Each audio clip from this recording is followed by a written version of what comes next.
C'est au travers de ta grâce que nous nous approchons de toi. Nous sentons indignes de nos péchés. Dignes de nos fautes.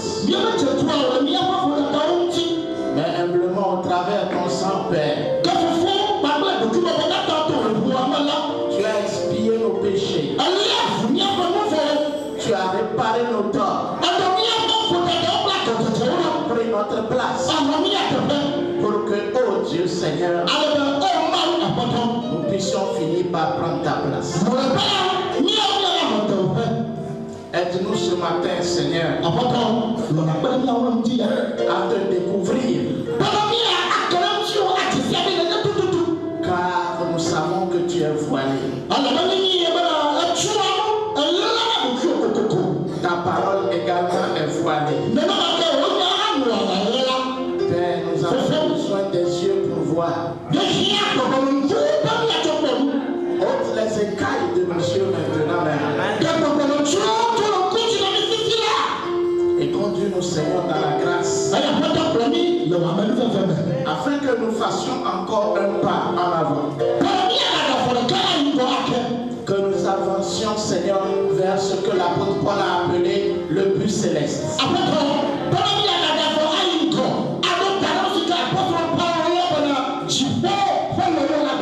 Quand nous venons dans ta face, c'est pour nous préparer à ce but céleste. Ce but céleste qui nous amène à devenir des enfants parfaits. D'un Père créateur parfait. Dans son œuvre rédemptrice parfaite. Fais-nous voir maintenant cette perfection. Étant proche de cette perfection, fais-nous maintenant prendre possession. Que nous puissions poser nos plans des pieds, Seigneur, sur le territoire. Et voir tout ce que tu as fait depuis le jardin d'Éden jusqu'à ce jour, dévoilant ton plan parfait. Un jour ce plan soit connu de tes enfants, à qui tu donnes les yeux de saisir. Seigneur, nous nous souvenons de tous nos frères, qu'ils soient d'avant ou secourés,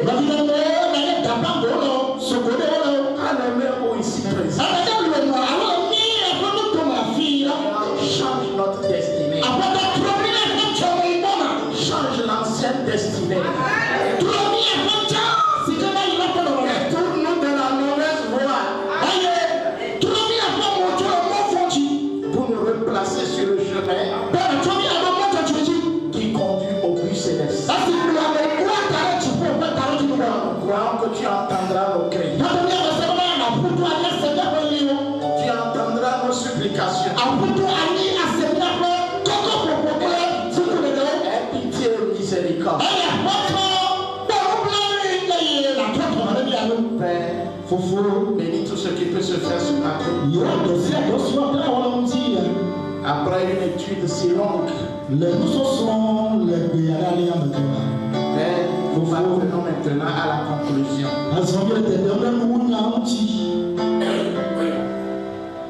Fais que tout ceci ne passe pas au-dessus de nous.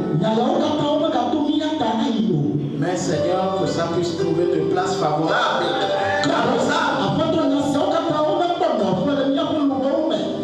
Accorde le Père chéri. Dans le nom précieux de Jésus-Christ. Amen. Amen. Je vous bénisse. Nous pouvons nous asseoir. Soyez bénis de Dieu.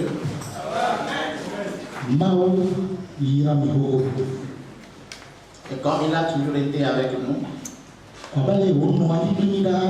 croyons que ce matin également c'est ainsi. Et nous sommes finalement à la fin de notre étude. La restitution de l'âme de l'épouse.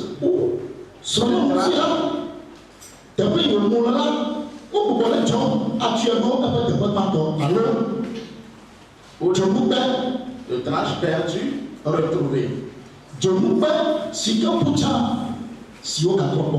Nous devons retrouver ce trash ou cette pièce d'argent avec qui permettait de faire le collier à une épouse.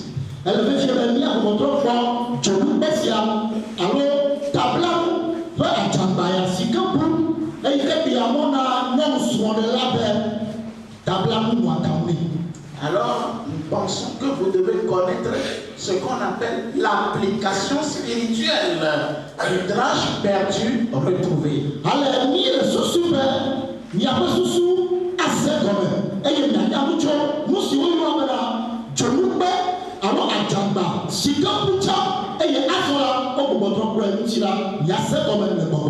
Si on prononce cette phrase ou ces paroles à beaucoup d'endroits, même dans les milieux du message, on n'aura pas d'idée de ce qu'on veut dire par là.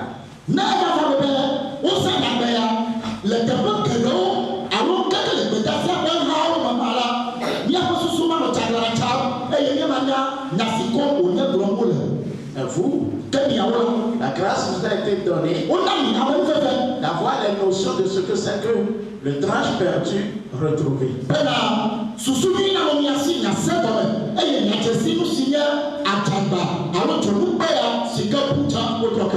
On ne peut pas se préparer pour l'enlèvement, pour être emporté par son époux et ne pas avoir la notion sur le trash perdu qui doit être nécessairement retrouvé.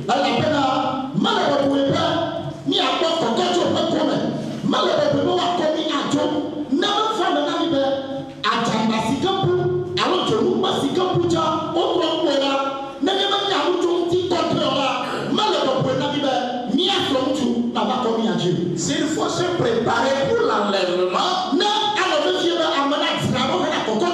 pour une épouse, c'est de chercher à retrouver les qualités de Christ que l'épouse n'a pas.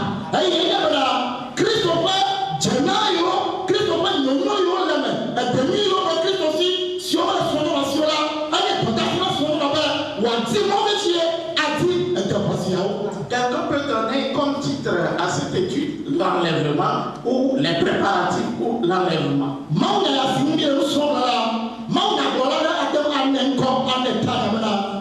Donc, chacun peut donner le titre qui lui convient. Mais quel que soit le titre qui sera donné, cela doit nous converger en un seul endroit.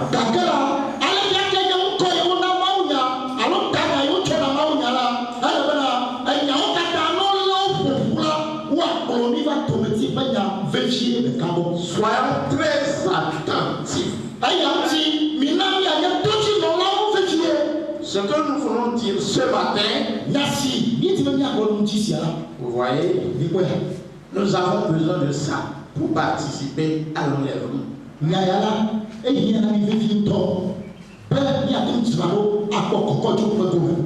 Nous voulons parler de la conclusion donc de cette étude importante.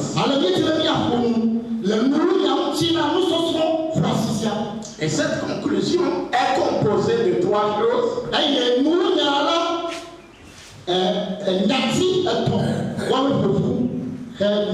Nous avons dit trois notions essentielles. Le légalisme, le légaliste et le grassiste.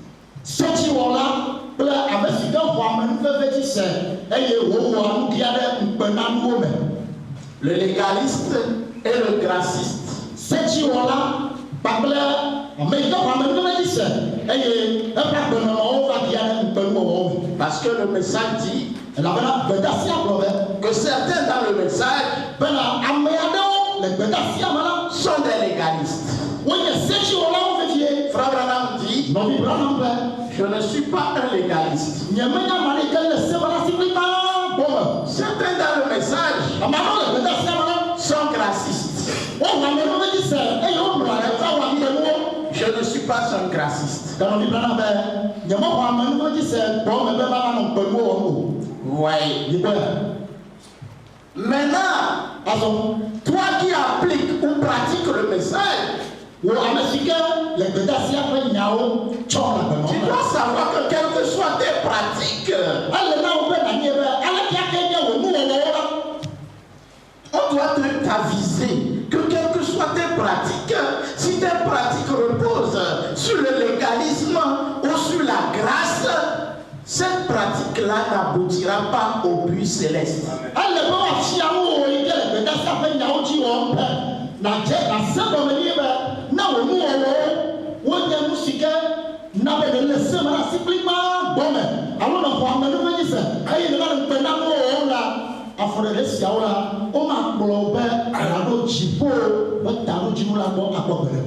Nous allons rappeler une notion importante dans l'attitude que l'épouse doit obtenir pour la prière.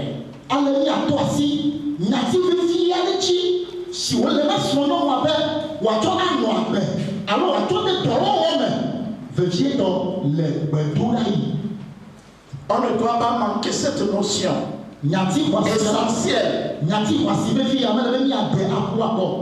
dans la prière.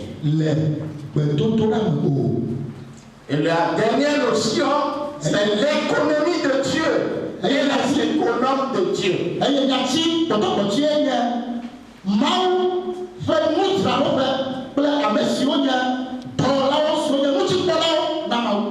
En parenthèse, les créateurs de richesses.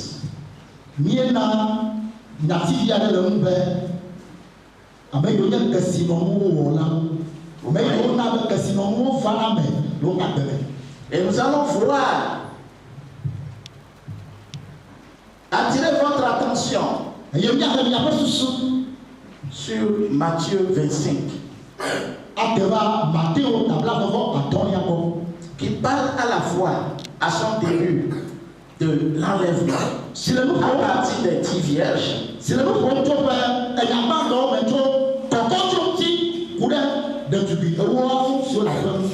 Ensuite, tu partages des talents aux économes de Dieu.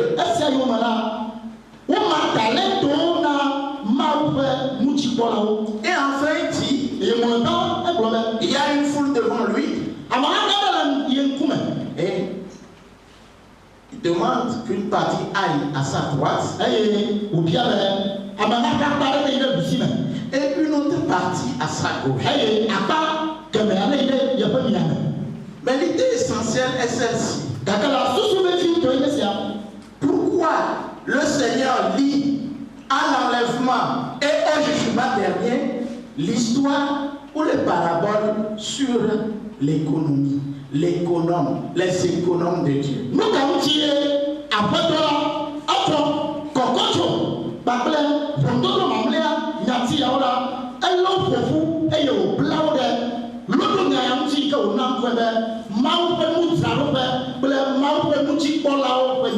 C'est pour vous dire que ce n'est pas de la blague. En tant qu'économe de Dieu, tu dois savoir comment créer des richesses.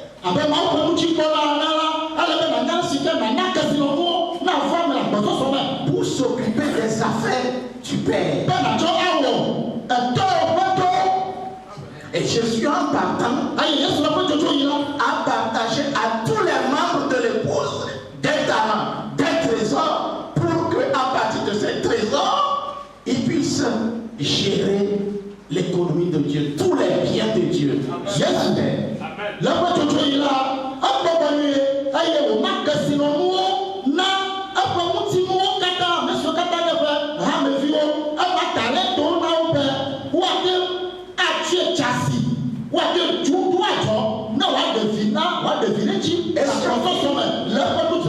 Et ceux qui ont raté leur mission, ils ont été jetés dehors. Ne prenez pas ça comme de la blague. Vous voyez, nous ne sommes pas en train de parler comme les prédicateurs qui parlent des bénédictions financières.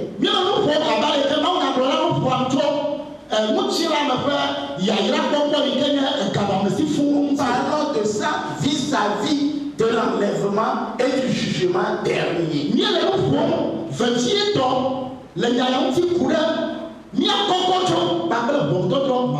Et c'est là où Jésus a placé ça. Dans Matthieu 25. Vous pouvez faire de ce passage votre passage de méditation.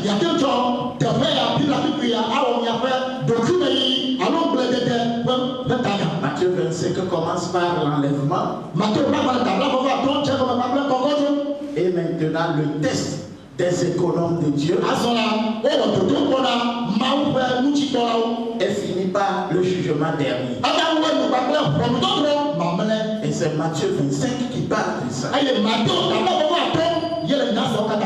y a tout dedans, ça symbolise tout. Quelqu'un qui veut aller au ciel, quelqu'un qui veut être enlevé, quelqu'un qui ne veut pas tomber dans le mauvais côté pour le jugement dernier. Vous devez avoir la révélation sur Matthieu 26.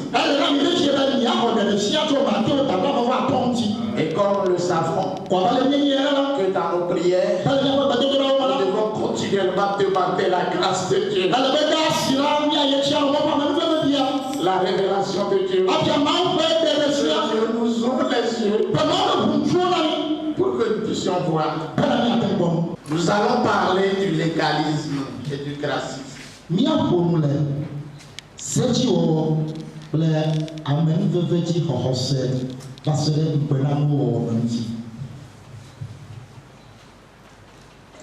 allons prendre le mariage et divorce.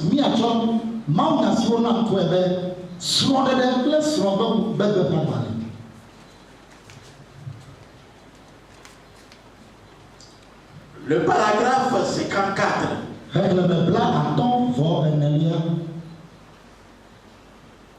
Le prophète dit: maintenant écoutez,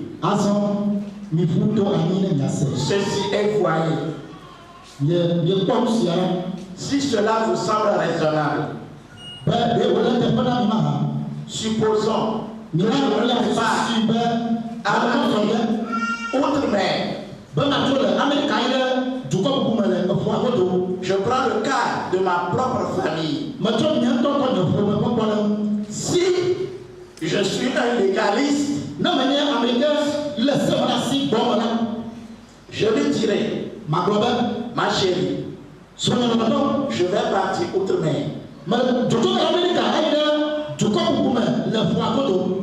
femme, je vais te présenter la loi. Si tu filtres avec quelqu'un,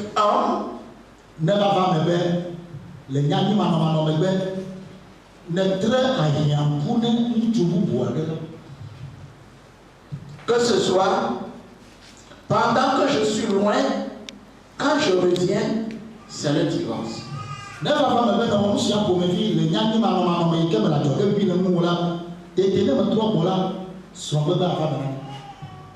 Je ne veux pas que tu ailles faire de l'œil aux hommes.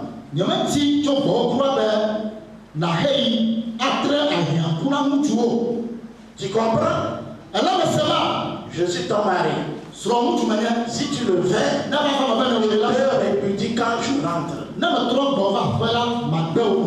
Ensuite, c'est elle qui me prend par la cravate et me dit: mon bravo, je veux te dire quelque chose. Si tu fais de l'œil à une femme, si tu sors avec une femme, si tu te mets à filtrer avec une femme, c'est le divorce. Quand tu reviens, Pensez-vous que ce serait un foyer heureux? Ce sont les légalistes. Vous voyez? Comme l'interprétation veut le dire, les observateurs de la loi, ils en font des lois, ils en font des commandements de Dieu. Ce sont des légalistes. Si j'étais légaliste, alors la maison, le foyer aussi sera légaliste.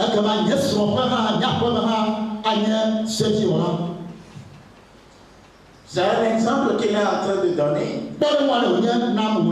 Mais nous, notre problème ici, c'est de savoir vraiment, c'est de saisir ce que c'est réellement.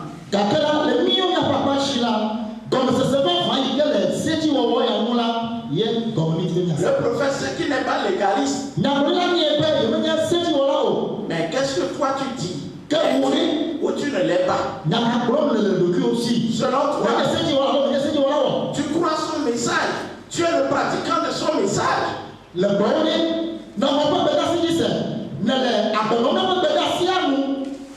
Mais être pratiquant du message veut dire ne pas être légaliste. Il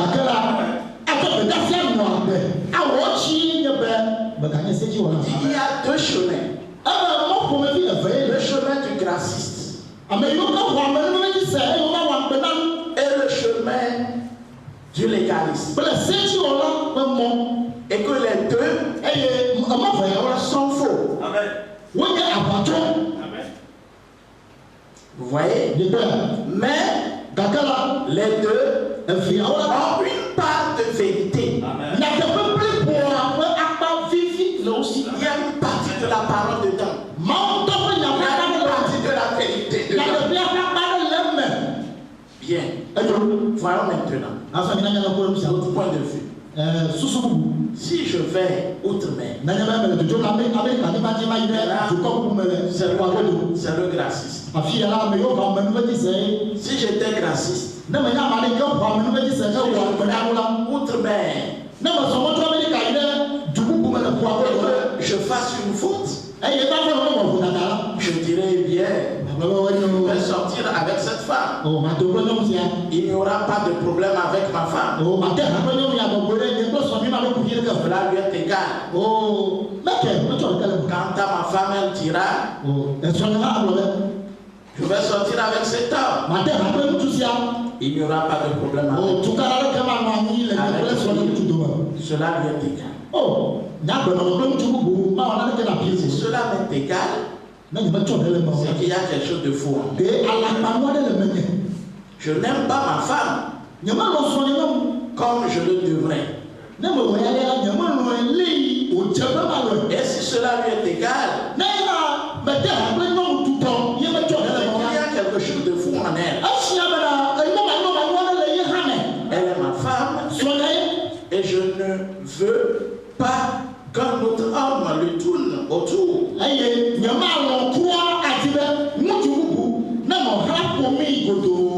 Ce qu'il y a de vrai là-dedans, c'est que tous les deux ont une vérité. Mais pas l'exacte vérité.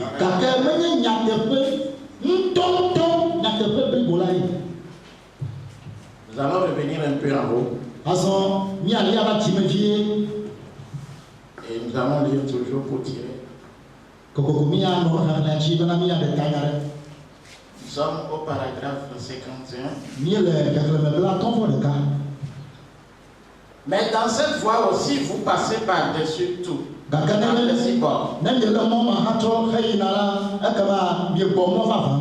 Ainsi donc, vous voyez que ce n'est ni le sud-est, ni le nord-est.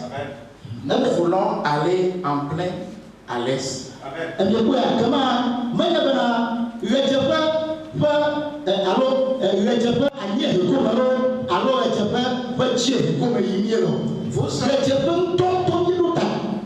Vous sortez de l'écriture en suivant cette voie-ci. Vous sortez de l'écriture en suivant l'autre voie. Nous voulons savoir où l'écriture correspond à l'écriture.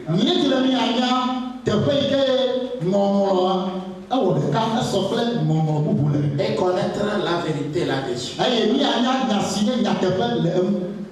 Chacun prend une voie différente et manque le but. Le but qui est d'abord la réponse correcte. Vous voyez? Alors, si vous voyez le résultat de ce que je produis dans mon adoration.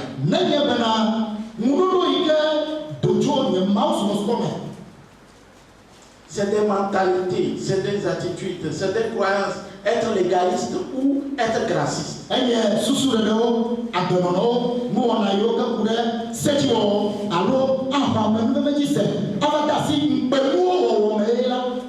Vous voyez? C'est des attitudes. Les gens disent c'est ma position. Et chacun agit d'après sa position. Mais nous devons nous rappeler qu'il y a quelque chose qu'on appelle légaliste et quelque chose qu'on appelle graciste.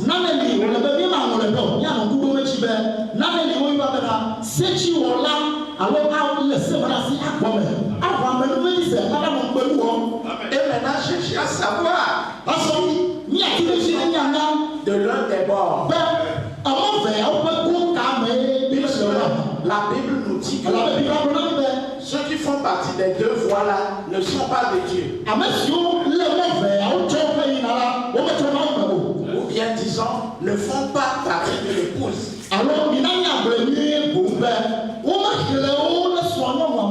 Vous payez la dîme, payez les prémices.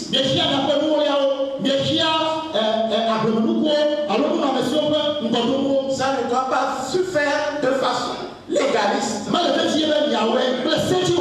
Des gens qui pensant que bon, si je ne le fais pas, ça serait des malédictions. Et c'est pour cette raison qu'il fait. La Bible dit qu'il n'est pas dans la bonne voie.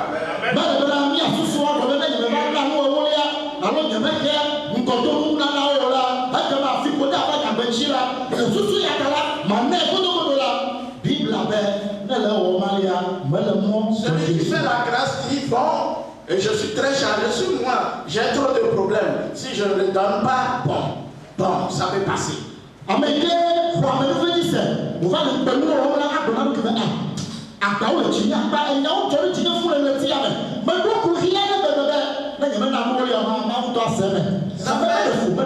Que cette mentalité fait que des fois il donne, des fois il ne donne pas. Des fois il donne, des fois il ne donne pas.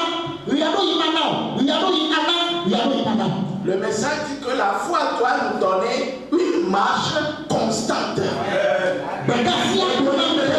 Stable.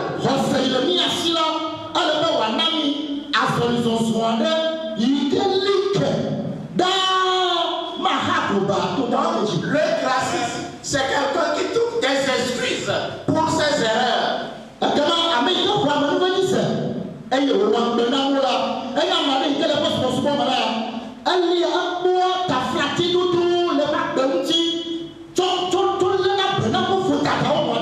Vous voyez? Et ça fait que il ne fait aucun effort pour éviter des erreurs.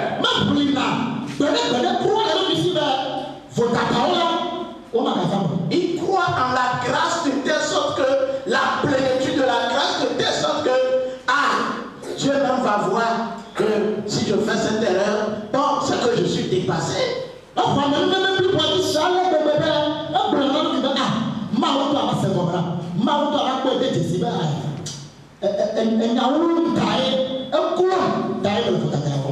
Mais le classiste, le légaliste, lui, s'il sait que tu fais ces erreurs, s'il fait que tu n'es pas parfait dans ce que tu fais, lui coupe des relations avec toi.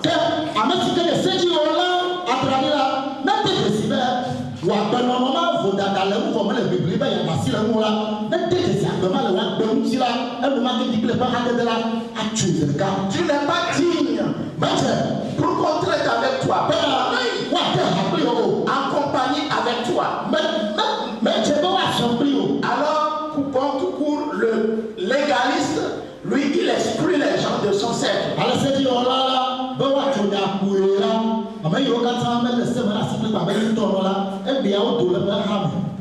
Et son légalisme est développé de telle sorte qu'il ne voit plus que c'est un mépris, il ne voit plus que c'est une haine. Ses yeux sont aveuglés à ce qu'on appelle la haine et le mépris.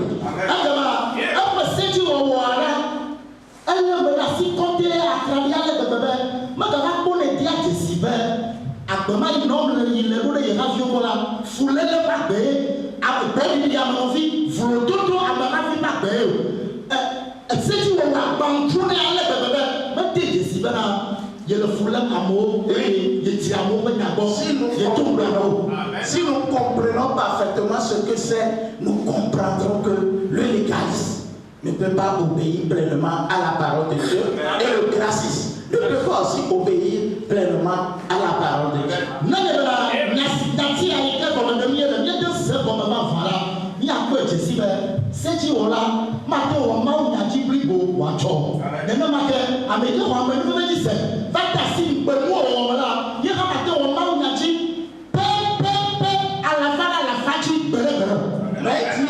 La troisième personne, c'est celui qui sert le Seigneur par amour.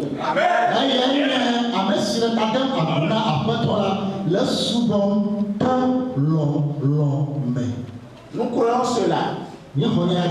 Mais qu'est-ce que ça veut dire servir le Seigneur par amour? Par son cœur. Ça veut dire que dans toutes les circonstances, alléluia, ton adversaire rendra témoignage de toi. Amen. Que tu l'aimes. Amen. Tu veux bien. C'est ton ennemi. C'est ton adversaire qui est conscient dans son cœur que tu as de la considération à sa personne. Il peut parler mal de toi. Il peut te persécuter. Il peut te chercher du mal. Et il sait que tu sais. Il te cherche du mal. Mais dans son cœur et dans sa chambre, il sait que tu l'aimes. Il peut ne pas l'avouer devant les gens. Mais dans son cœur, il sait que tu l'aimes. Mais ton ennemi qui va rendre témoignage dans son cœur, un témoignage peut-être qu'il va cacher à des gens que tu l'aimes. Amen. Alors comprenez à peu près ce que c'est. C'est pas ce que toi-même tu te dis que tu es. Ce n'est pas d'après ton jugement parce que chacun se juge bon.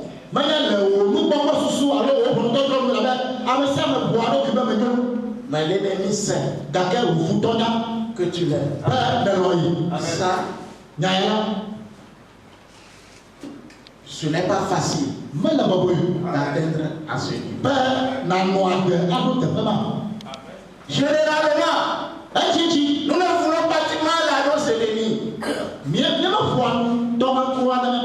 Mais le plus souvent, nous ne prions jamais pour nos ennemis. Mais nous savons que la Bible a dit, ceux qui te persécutent, prie pour eux. Ceux qui te haïssent, prie pour eux. Ceux qui ne t'aiment pas, prie pour eux. Ceux qui ne te saluent pas, salue-les. Nous savons que la Bible a dit.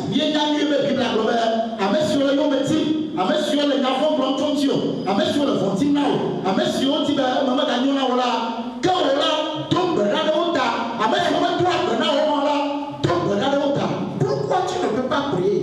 Car amour,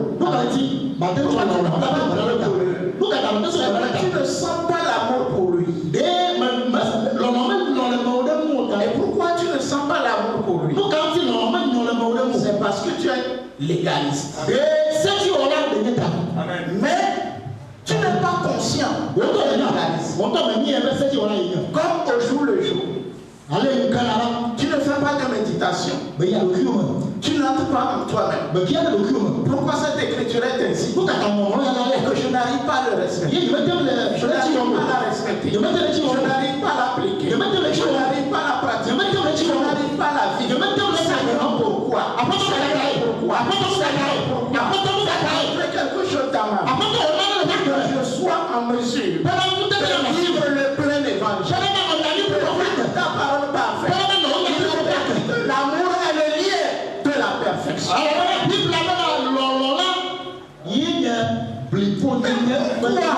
Je ne parviens pas à l'amour de mes ennemis.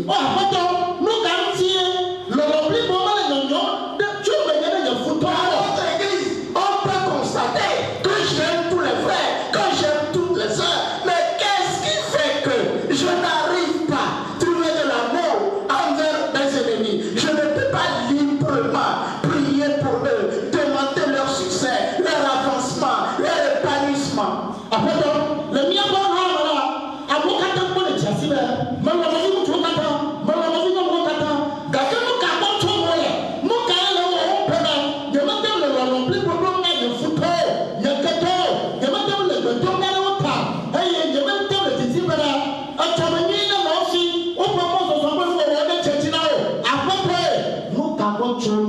Comprenons que Dieu ne mesure pas ton amour par l'amour que tu as pour tes frères et tes sœurs d'église. Ce n'est pas par cela que Dieu mesure ton amour. On ne prend pas cela pour mesurer l'amour qu'on a. Amen.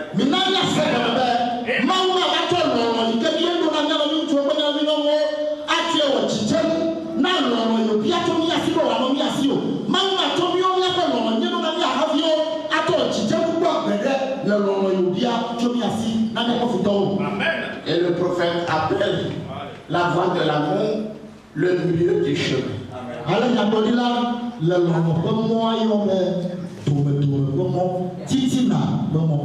Et il appelle le légaliste et le grassiste, il les appelle les extrémistes.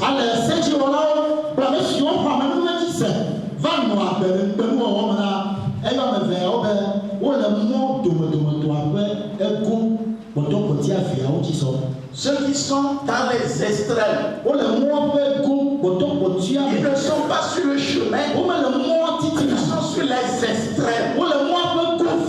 Alors qu'il faut être sur le chemin. Comment trouver un chemin et aller marcher sur le bord du chemin? Tout le temps, toi tu laisses le chemin et tu marches toujours sur le bord du chemin. Et si continuellement c'est ça ta vie, quand les choses se présentent physiquement ou naturellement, nous arrivons à comprendre que ça ne va pas. Mais dans le spirituel, on n'arrive pas à faire de bonnes analyses.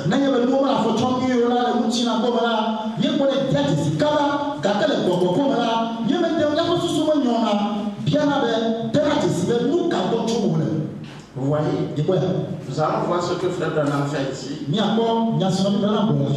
Au moment où il a ordonné un polygame pour prêcher l'évangile. Je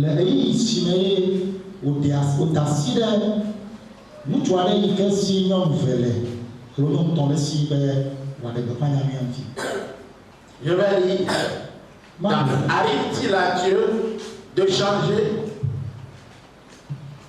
d'avis à propos de sa parole?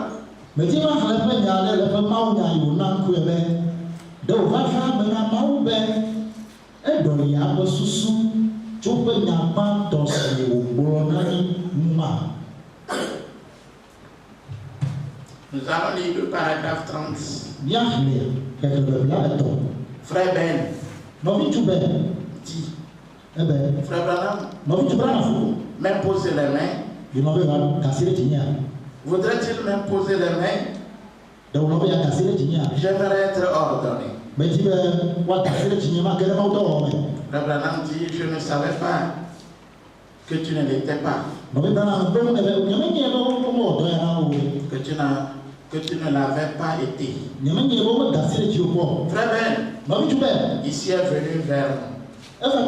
Je pense que ça fait un certain temps qu'il prêche. Cependant, il n'a pas été officiellement ordonné.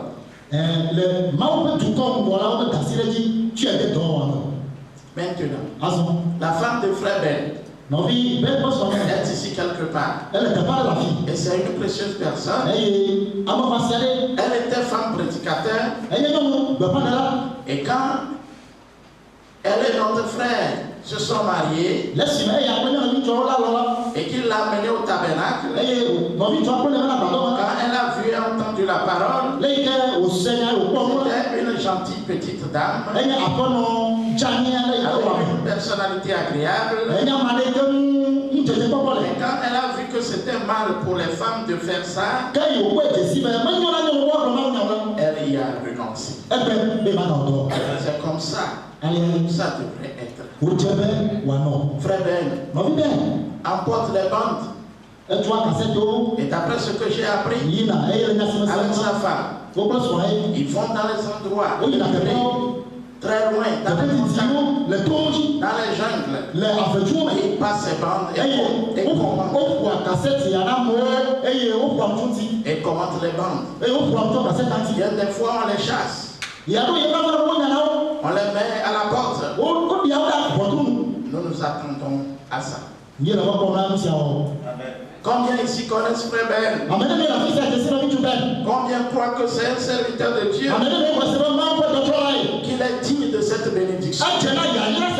Que nous demanderons à Dieu pour lui. Vous voyez, il n'est pas un étrange. Cela fait bien des années qu'il est parmi nous. Je sais qu'il est un homme qui a une grande humilité. Il est comme moi, il fait beaucoup d'erreurs. Nous en faisons tous. Ce que j'aime de Frère Ben, il est prêt à se traîner à genoux pour réparer cette œuvre.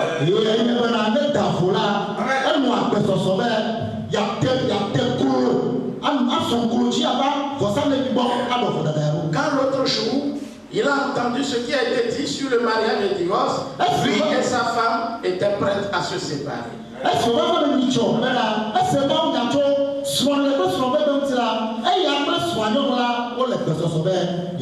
Ils veulent s'aligner sur la parole. Quoi que la parole dise, c'est ce qu'il voulait faire.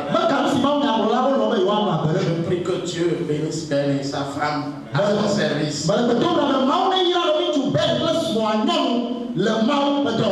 Imposons les mains à notre frère. Vous voyez? Alors ça, vous voyez, c'est les traces de l'amour, c'est le témoignage de l'amour. Et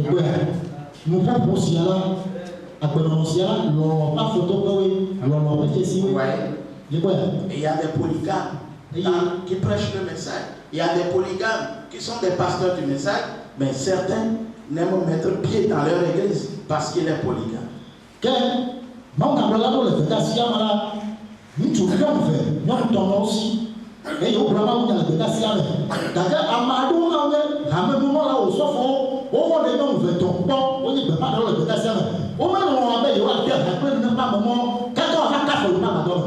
La fois dernière, quand on voulait se rendre dans l'église du pasteur Daniel Joël, certains ne voulaient pas aller.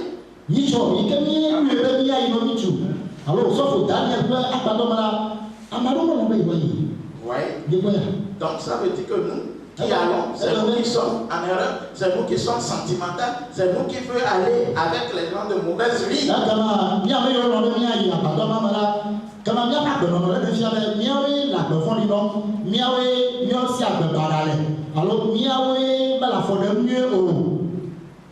Le message est vaste. Faisons très attention. Le message est vaste. On ne connaît pas tout. Et c'est au fur et à mesure quand nous marchons que nous allons découvrir des choses. Ce n'est pas une affaire des Écritures. Ce n'est pas une affaire des citations.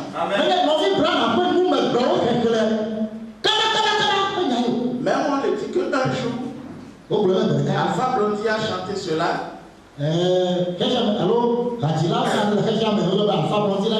Que le prophète Ofoe a dit que la paix, ce n'est pas un mot. Faisons la paix. Faisons la paix.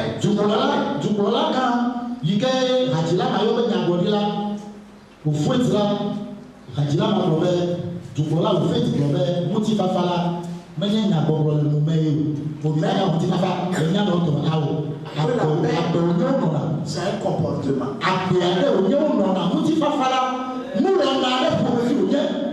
La salle attend le meilleur.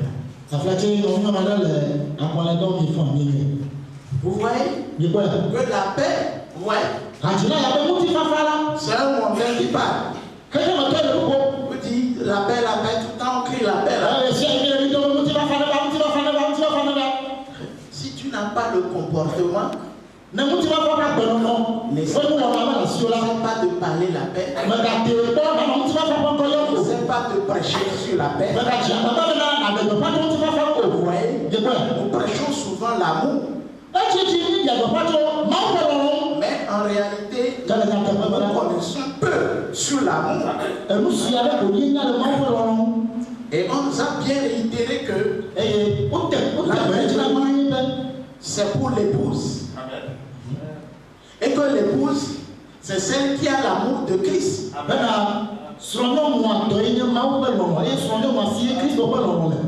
Christ va vous dire, si vous avez un polygame parmi vous, c'est un adultère.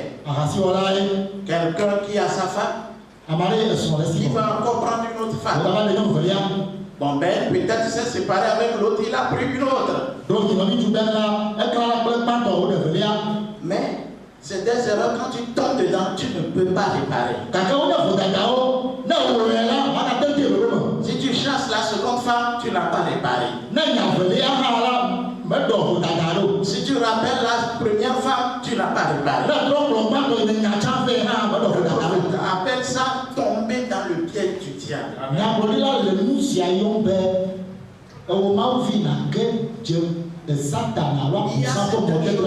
Quand Satan programme ça, et il t'amène à être gracieux, avoir des excuses pour tes péchés. Dans ça, l'eau sale là, personne ne peut ôter ça sur toi. Parmi les chrétiens, n'importe où quand les chrétiens sont rassemblés, quand tu viens là-bas, tu sens seulement, tu les déplais. Chacun s'écarte de toi parce qu'ils ne veulent pas un jour commettre la même erreur.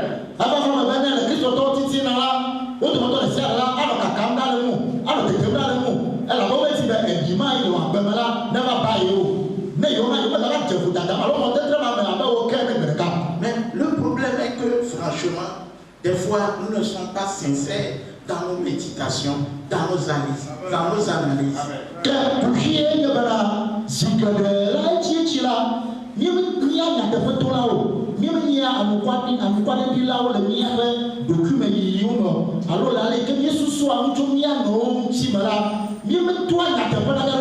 C'est parce que nous n'avons pas encore rencontré certaines choses sur notre chemin.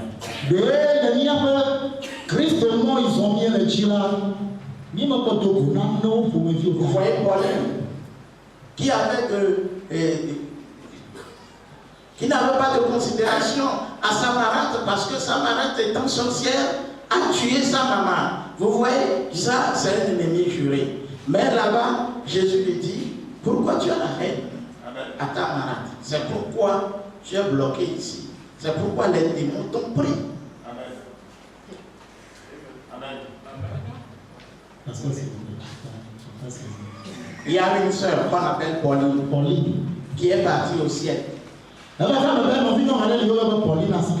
Arrivée, elle a été accueillie. D'abord, elle a passé par l'enfer, elle a été accueillie par les démons dans une obscurité qui l'a griffonné son corps. Tu n'iras nulle part, tu resteras ici.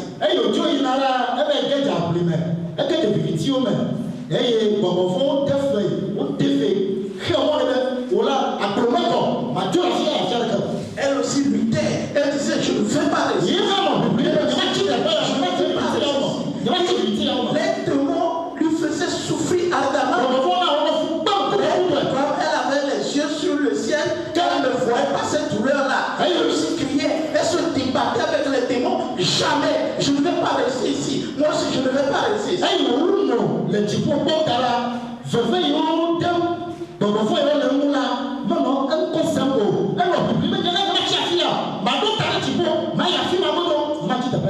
les démons se moquaient et riaient. Et les démons sont sûrs qu'elle ne sait pas ce qu'elle dit. Les démons sont sûrs qu'elle restera là. Elle n'a rien fait pour mériter le ciel. Elle n'a pas d'amour. Tu seras pardonné si tu as pardonné. Alors, la seule règle là, la seule parole là, elle la cache. Mais n'ayant pas mérité le ciel, voilà Christ qui vient à son secours. Qu'il a fait entrer maintenant dans la sphère du ciel. Et pour l'amener à prendre conscience, à revenir sur la terre et vivre selon la parole. Vous voyez, redresser sa voix, lui donner une seconde chance. Compte tenu de son motif. Vous voyez, compte tenu de son motif. Peut-être les gens ne vont pas comprendre ce qui a fait qu'on l'a ramené pour sa chance.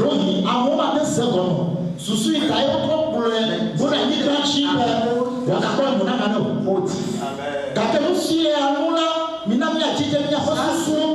Et son adoration n'ont pas pu permettre.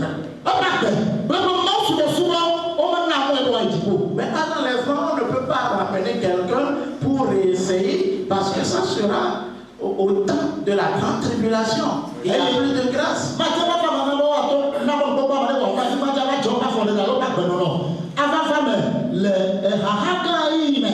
Et le prophète, ce que nous devons éviter, c'est d'avoir une mentalité erronée. Il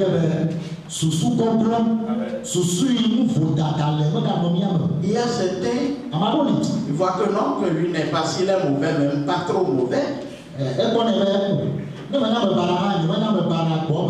Et il est légaliste vis-à-vis des gens. Ou il est gracieux vis-à-vis de ses erreurs.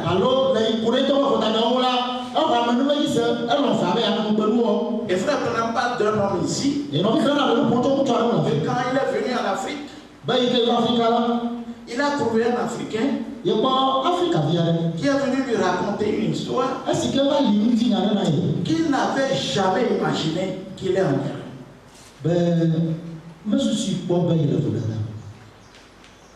Il a été surpris. On lui a dit que avec sa vie là, il ne peut pas venir au ciel.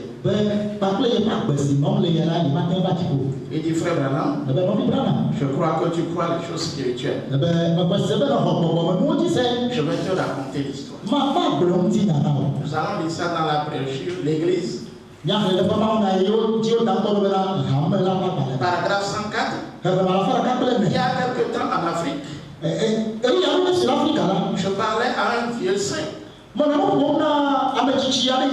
Il dit frère Branham, je sais que vous croyez au surnaturel.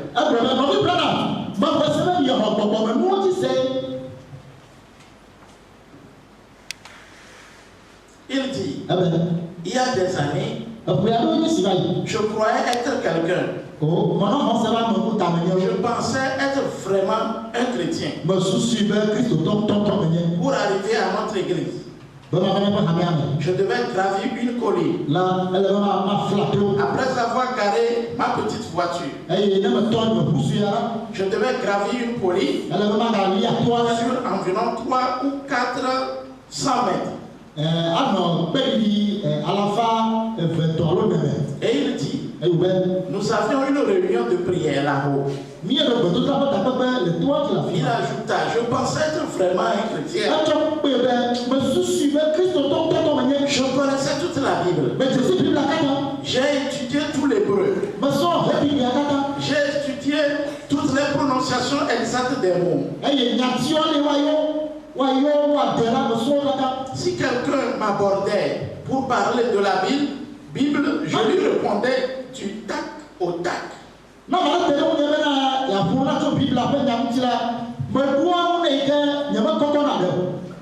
Je savais de quoi je parlais. Il dit, un soir je montais à l'église. Il y avait eu beaucoup de conflits dans notre église. Il y avait des petits clans. Les gens se sont séparés. Les clans montaient les uns contre les autres. Vous savez comment cela se produit? Je dis oui, certainement. Je sais. Il dit, sur mon chemin, en gravissant la colline, je réalisais soudain que quelqu'un me suivait.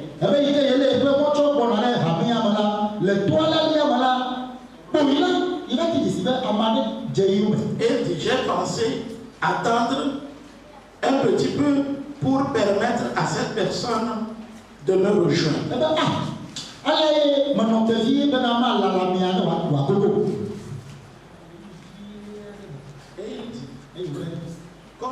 Afin de lui parler un peu, en montant le chemin, vous savez, portait un grand colis, ça a une poche sur le dos, un baluchon. C'est comme un tronc d'arbre sur le dos qui était beaucoup plus gros que lui. Cet homme était à bout de souffle. Arrêtait. Et il allait de petits pas, essayant de monter. Et je lui dis, mon ami, puis-je vous aider à porter cela à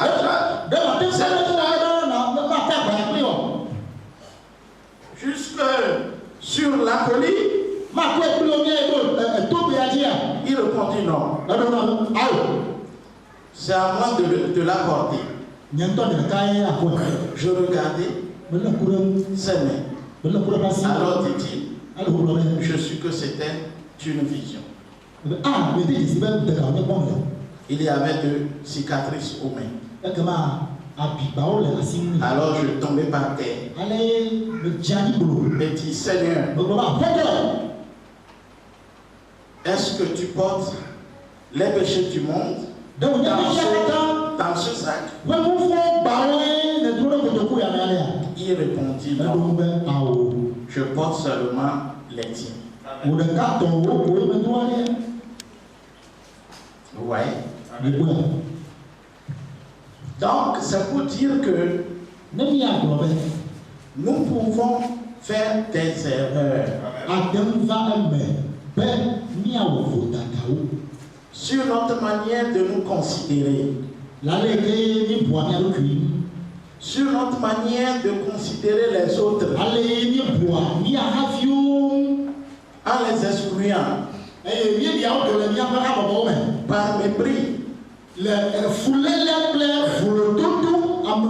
en nous cachant derrière la parole, en nous cachant derrière les Écritures.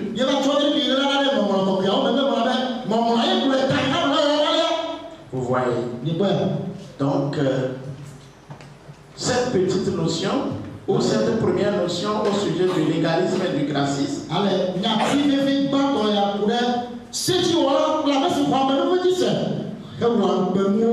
Nous pouvons développer cela, mais nous l'avons titré ici dans une conclusion. Alors gardez cela à l'esprit et faites attention à votre marche. Faites tout ce que vous pouvez faire pour ne pas manquer le but céleste.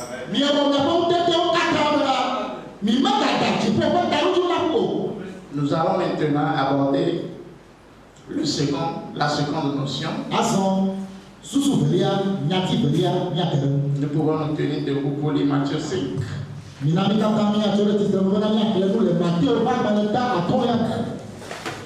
Le verset 38 à 40.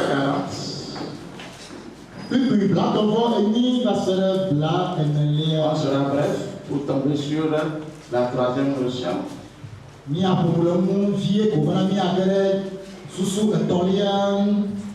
Matthieu chapitre 5.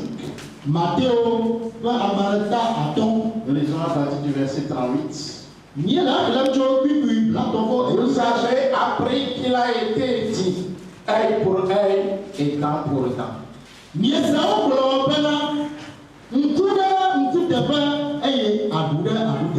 Mais moi, je vous dis de ne pas résister aux méchants. Si quelqu'un te frappe sur la joue droite, présente-lui aussi l'autre.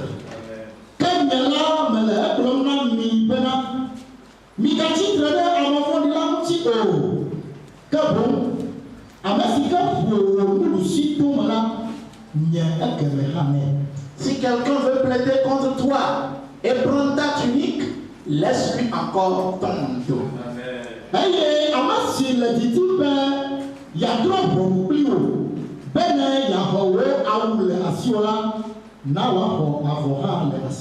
Nous pouvons nous asseoir que le Seigneur bénisse la lecture de sa parole. Nous avons titré la seconde notion l'attitude de l'épouse dans la prière.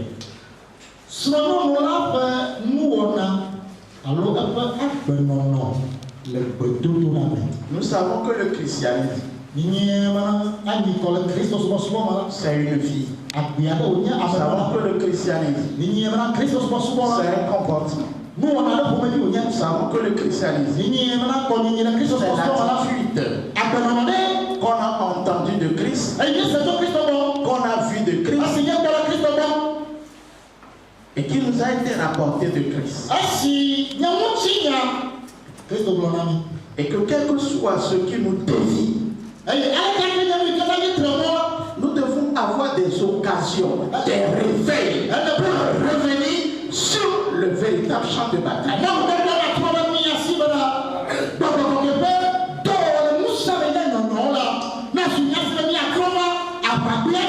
Et le message nous dit que le réveil, c'est pour revivre, c'est pour vérifier ce qui tend à dormir. Il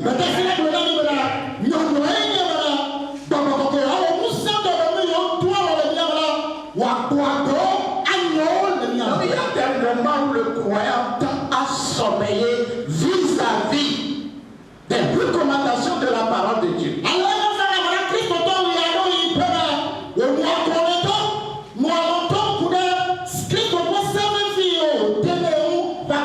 Et le prophète nous a prêché sur ce jour-là au Calvaire. Que nous devons savoir ce que c'est que le Calvaire. Nous devons savoir ce que le Calvaire a produit pour nous. Et nous devons savoir en retour ce que nous devons faire, notre dette vis-à-vis du Calvaire.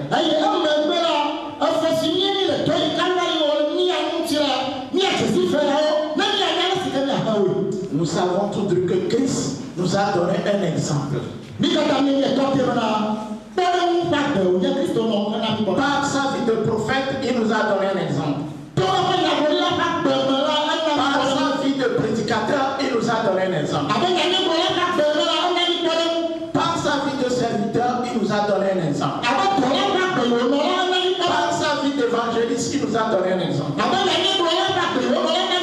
Mais par-dessus tout, ce que a vécu, cette dernière atrocité qu'il a vécue, la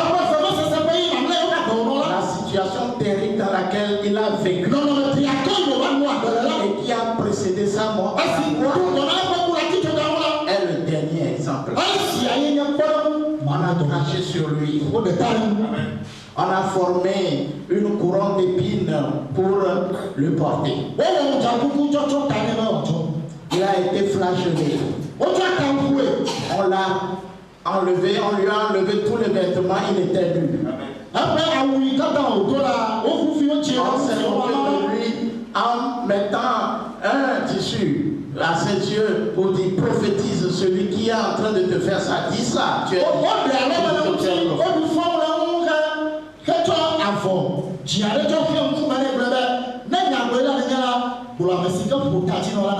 mais il y a une chose que nous laissons s'en passer, que nous laissons, vous voyez, s'effacer dans notre mémoire.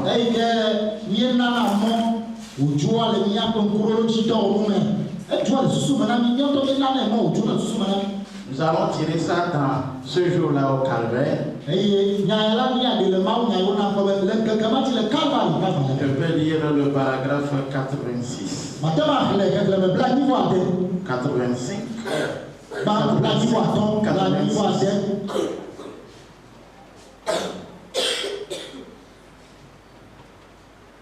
Il avait la vie éternelle parce que l'agneau de Dieu, il vivait et il avait la vie éternelle parce qu'il ne vivait pas pour lui-même. Il vivait pour les autres. Et vous recevez la vie éternelle en recevant ce jour-là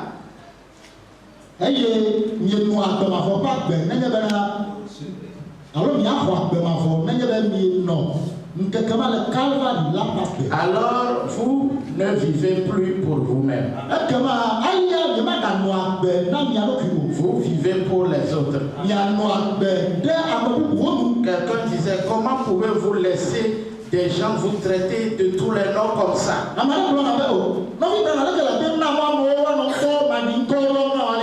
Vous ne vivez pas pour vous-même. Vous vivez pour les autres.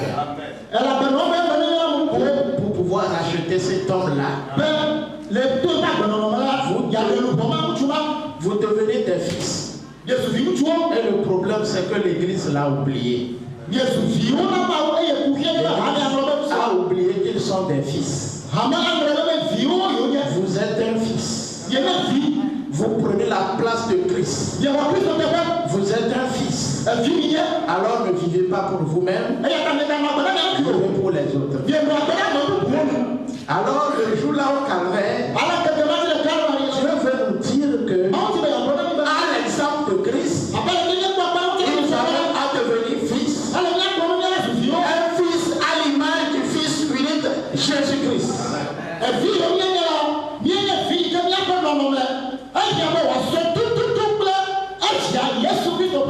Nous ne pouvons pas retourner les balles à nos ennemis. Nous ne pouvons pas le faire. Christ, malgré tout ce qui lui a été fait, il a dit qu'il avait une qualité que personne d'entre nous n'a. On appelle la qualité là la longanimité.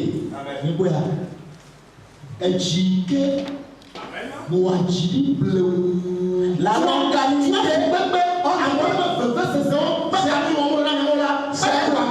c'est celui qui a le mal. C'est celui qui a le pouvoir de te retourner le mal que tu lui fais.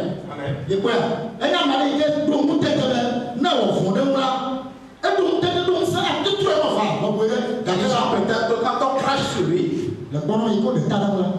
tu peux sentir que le crachat est venu sur toi aussi. Quand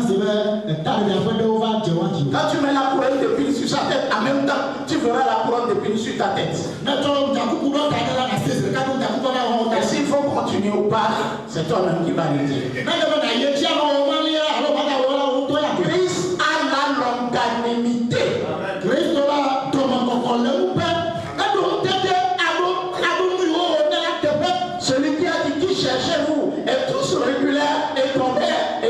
Trouvez-vous?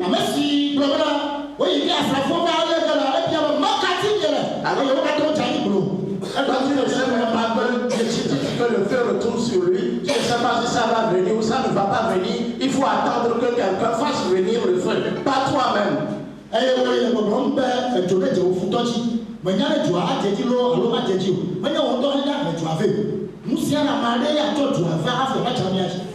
Vous voyez? Vous n'avez pas la longanimité, mais vous voulez retourner le mal.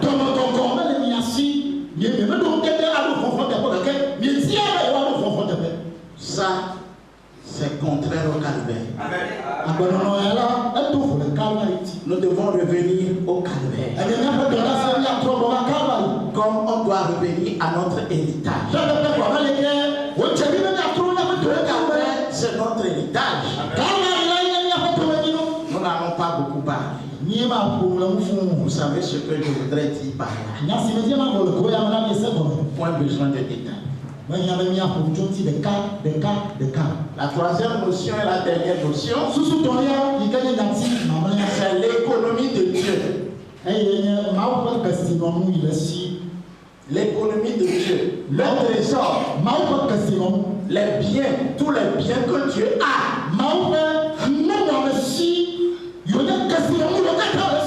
Les choses sur lesquelles Dieu peut vanter, se vanter. Voyez mes biens. Voyez sa qualité, sa valeur. Le diable peut montrer qu'il a beaucoup de biens. Beaucoup de biens. Mais Dieu peut montrer qu'il a des biens de valeur.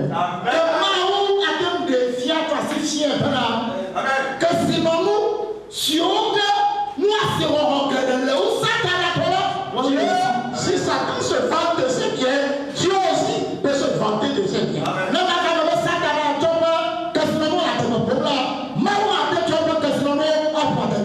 les biens de Dieu constituent l'économie de Dieu. Alors nous voulons voir comment est-ce que Dieu fonctionne. À travers le parabole, à travers la parabole de Taram. Je ne sais pas si quelqu'un peut nous lire cela.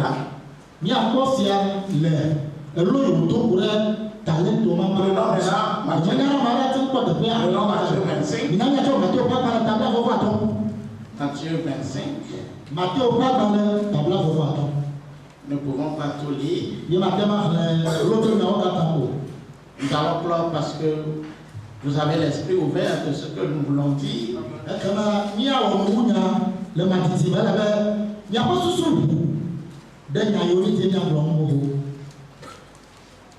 Quelqu'un qui a accès à la révélation, on ne le dit pas tout.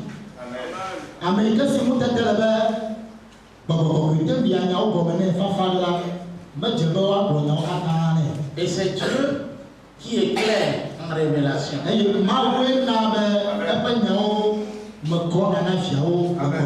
Vous voyez, l'Écriture nous a dit par rapport au calvaire que Christ apparu pour détruire les œuvres du diable.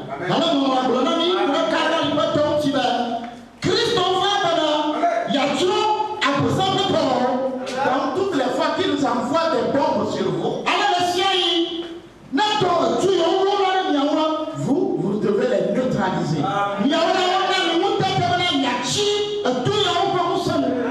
Donc il neutralisait la maladie.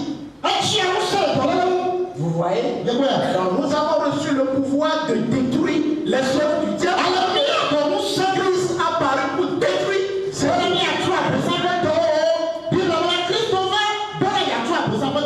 Mais pas arrêter les balles et rejeter encore.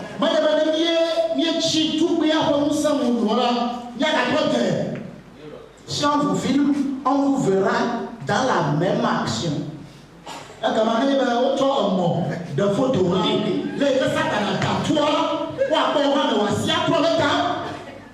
Et maintenant, on dit à Dieu, juge. Qui a tort, qui a raison.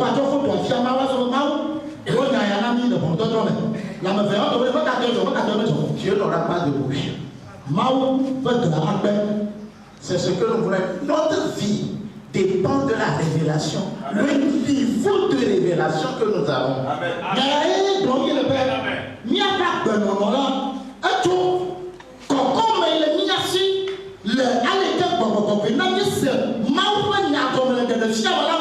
Nous agissons des fois comme des membres d'église, des fois comme des religieux.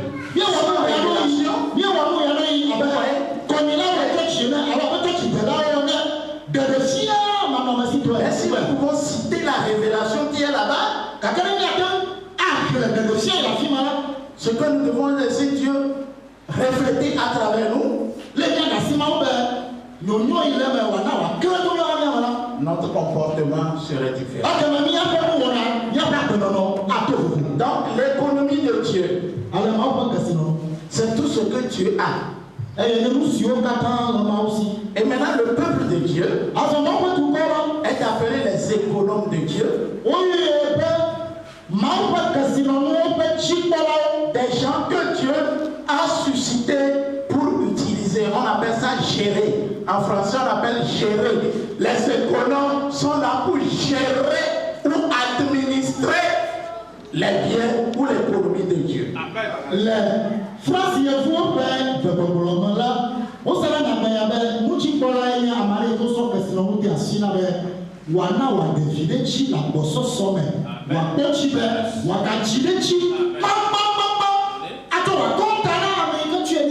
C'est comme j'ai une dette de 2 millions. Maintenant j'ai une boutique qui produit 300 000 par mois. Et maintenant pour voyager, j'appelle le boutiquier. Je dis, tu vas payer la dette de 2 millions là. Parce que chaque mois, la boutique va rapporter 300 000. Et tu vas prélever 200 000 sur ça chaque mois pour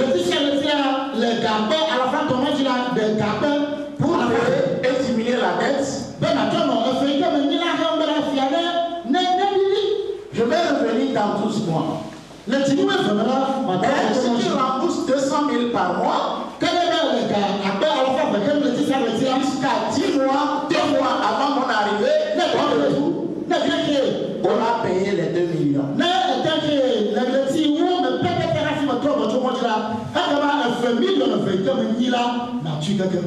Vous voyez, il est chef. Il n'a pas laissé tous les 2 millions. Jésus, avant de repartir, c'est ce qu'il a fait. C'est ça la parabole des économes de Dieu. Maintenant, il les a partagé les talents.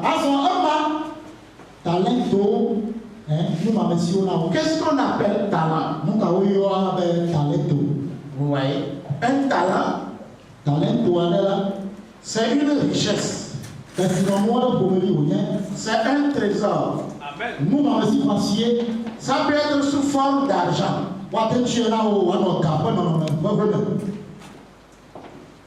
Vous voyez? Alors prends ça pour payer. Ça peut être sous forme de l'or ou de marchandises. Alors, il faut d'abord vendre,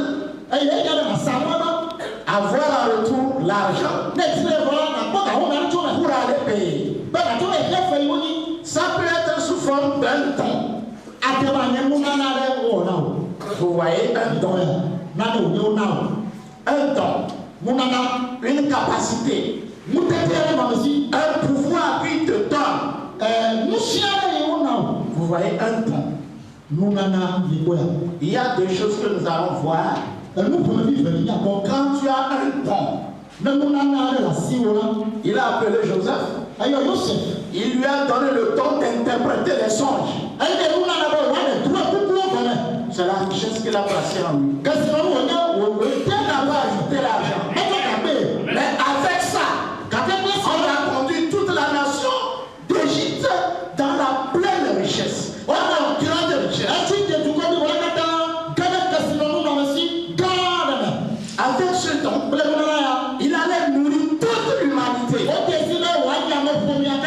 On ne pouvait pas acheter, vous voyez, la nourriture nécessaire pour alimenter l'humanité entière. Il a seulement donné un don.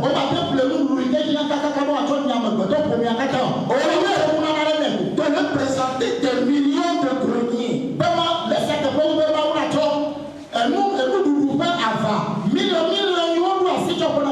Je ne sais pas si on reviendra sur cet enseignement particulier. Alors, ce qu'on fait par don ou par compétence, on appelle ça la qualité. Tu as la qualité de faire la chose.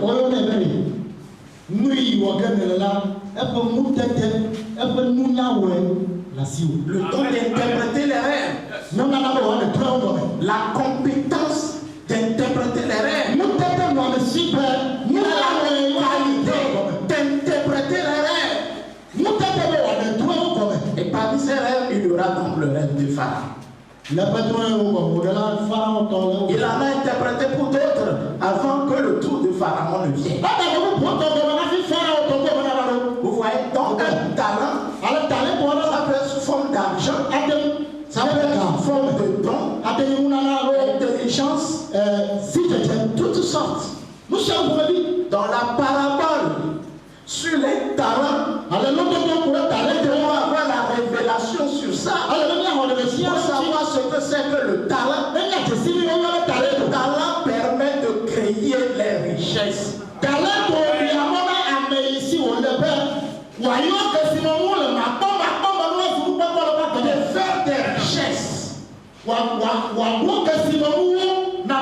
en quantité, richesse sur richesse. Maintenant, Dieu nous a laissé des églises à gérer, à financer, à financer pour qu'ils aillent de prison, de lieu en lieu pour prêcher. Jésus les a recrutés comme des serviteurs pour prêcher, mais il ne les a pas payés en même temps. Donc, il a laissé dans l'église. Il appelle l'église, comme on appelle l'église dans la Bible, la maison du trésor. La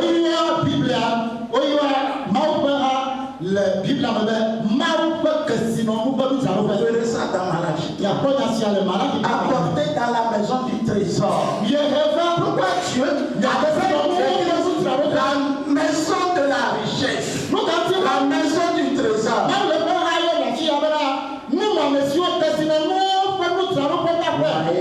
Il nous manque beaucoup de notions. Cette année, que nous avancions de révélation en révélation.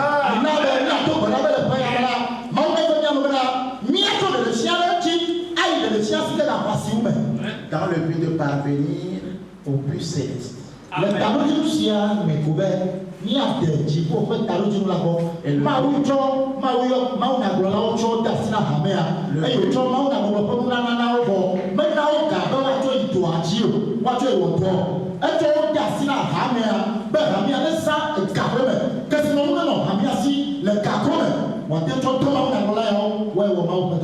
but céleste, c'est l'image de Christ. Un fils ou une fille de Dieu à l'image de Christ.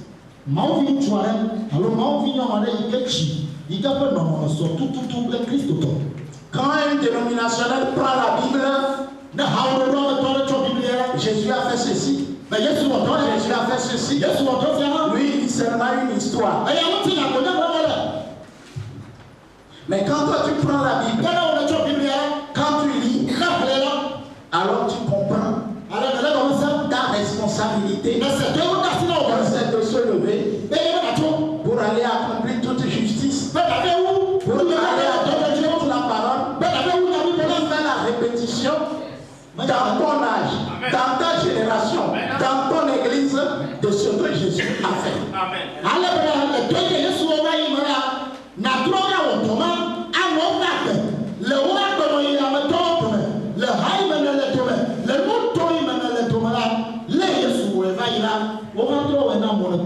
Vous voyez? C'est sur ces paroles que nous avons fini notre étude, notre enseignement dans la grâce divine. Et ça dépend de votre motif. Ce que vous brûlez dans votre cœur se manifestera.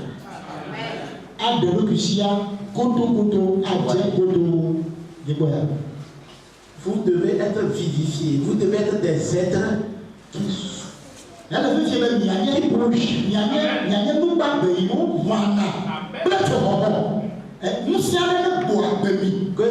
c'est le royaume des violents. Quand le royaume que c'est forcé. On force.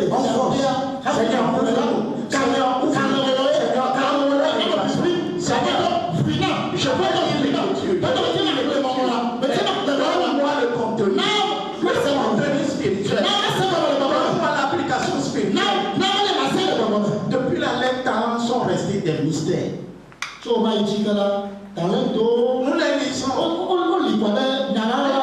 Pourquoi c'est talent? C'est pourquoi faire? À qui ça regarde? Qui cela concerne? Nous avons besoin de comprendre la Bible que nous lisons. Voilà. Nous allons nous lever pour prier. Que le Seigneur bénisse.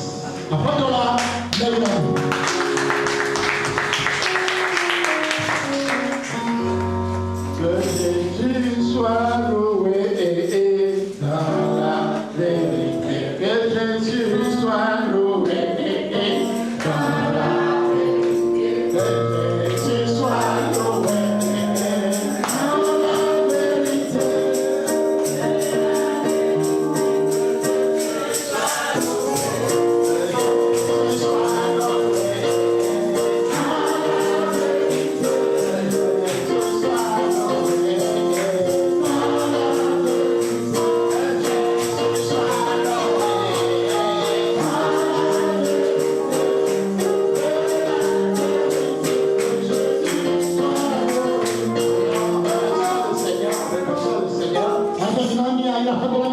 Pour son amour envers nous ce matin, il nous conduit dans la continuité de la croissance. Il continue par nous dévoiler la Bible, par nous dévoiler les brochures.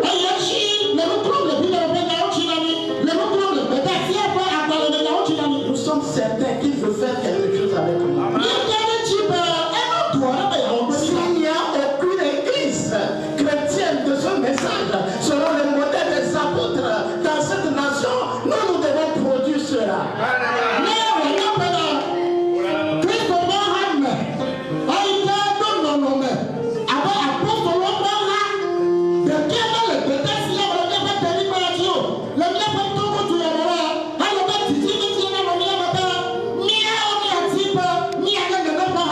C'est alors que les miracles reviendront. Les guérisons divines reviendront. Les autres choses reviendront. Si nous posons la base, alors toutes les autres choses reviendront. Ça sera un aimant pour attirer toutes les autres choses.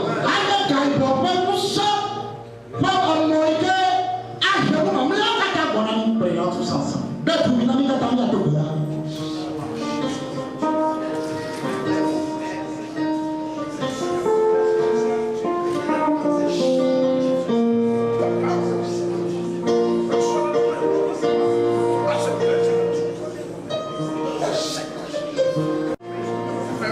Dieu puissant de ce tabernacle,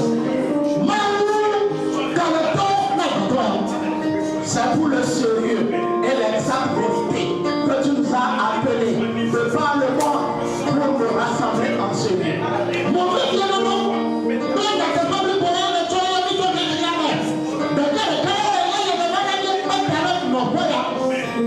Seigneur, tu exiges de nous les fruits spirituels de l'évangile et de ce message du temps du soir.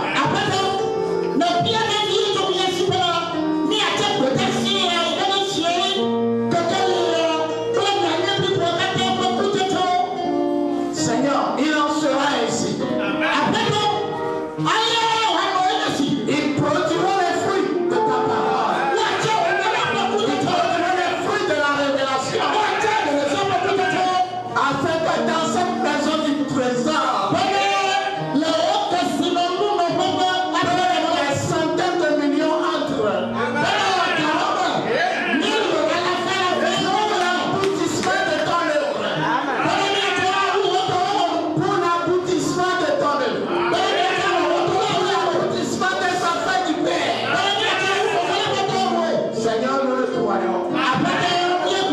le nom précieux du Seigneur Jésus-Christ. Amen. Acclamons le Seigneur.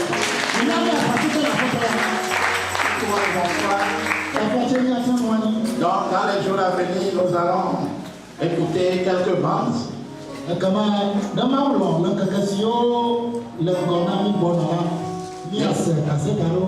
Où il doit marcher dans une révélation collective.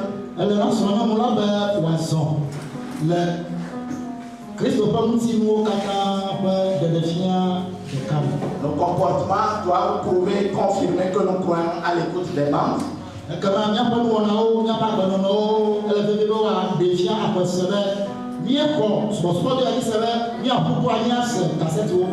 paraît que la fois dernière, ceux du Ghana faisaient écouter le bande et il y avait quelqu'un qui souffrait de trouble mental parmi eux qui était instantanément guéri.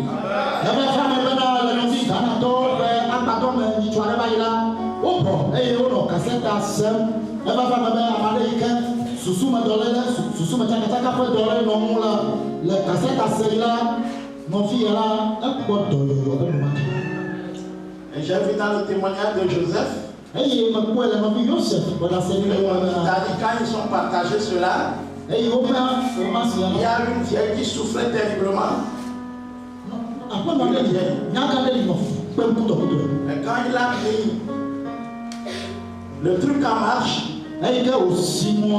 le premier chapitre, quand elle a commencé par écouter les voix du prophète, elle a été instantanément guérie. Et Joseph, c'est parce qu'il a reçu l'ordre de Dieu de faire écouter les bandes aux gens.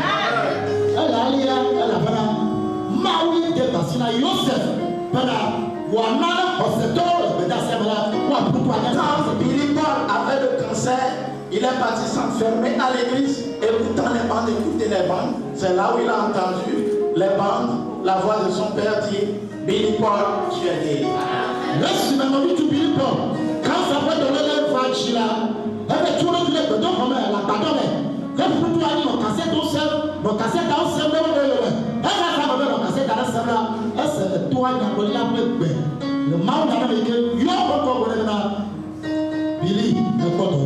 ce n'est pas de l'amusement. Écoutons les bandes dans un esprit de prière.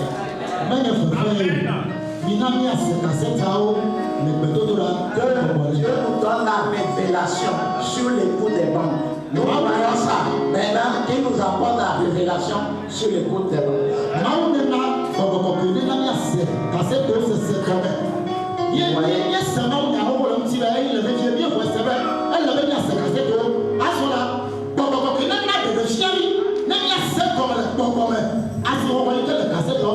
Car les églises qui joueront les bandes, Frère Branham les a appelées les églises de bandes.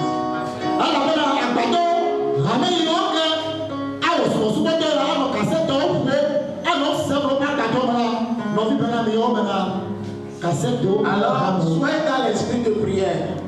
Cherchez à trouver la solution à vos problèmes en écoutant les bandes.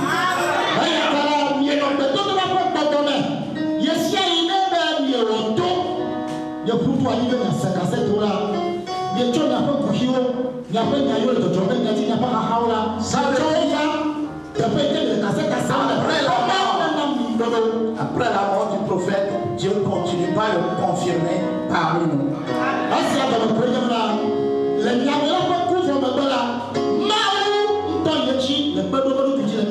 Car la Bible dit que Dieu confirmait les paroles des apôtres, des signes et des miracles.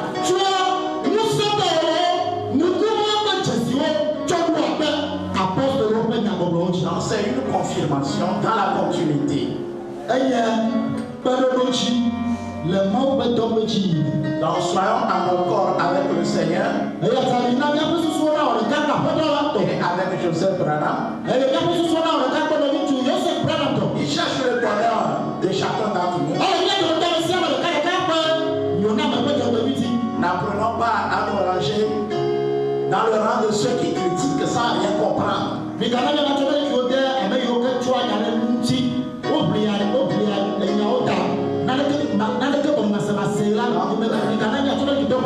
Que le Seigneur Seigneur bénisse. Après, Saluez-vous les uns les autres.